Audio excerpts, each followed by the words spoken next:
ગોંડલ રાજકુમાર જાટ મૃત્યુ કેસને લઈને મોટા સમાચાર સામે આવી રહ્યા છે। રાજકોટ કોર્ટે મંજૂરી આપતા જ ગણેશ ગોંડલને નાર્કો ટેસ્ટ માટે ગાંધીનગર FSL લાવવામાં આવ્યા હતા।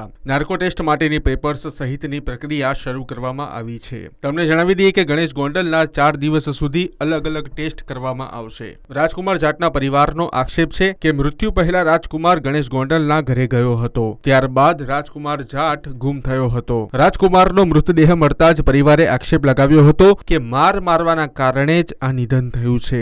12 ડિસેમ્બર 2025 શુક્રવારના રોજ ગણેશ ગોંડલનો નાર્કો ટેસ્ટ કરવામાં આવશે। જો કે આ કેસમાં ખાનગી બસના ચાલકનો નાર્કો ટેસ્ટ નહીં લેવામાં આવે। આની પાછળ ચાલકની ઉંમર અને શારીરિક સ્થિતિનું કારણ આપવામાં આવ્યું છે। એક તરફ ગણેશ ગોંડલનો નાર્કો ટેસ્ટ થવા જઈ રહ્યો છે, તો બીજી તરફ ગણેશ ગોંડલના સમર્થકોએ રાજકુમારના પિતાનો પણ નાર્કો ટેસ્ટ કરવાની માંગ કરી છે।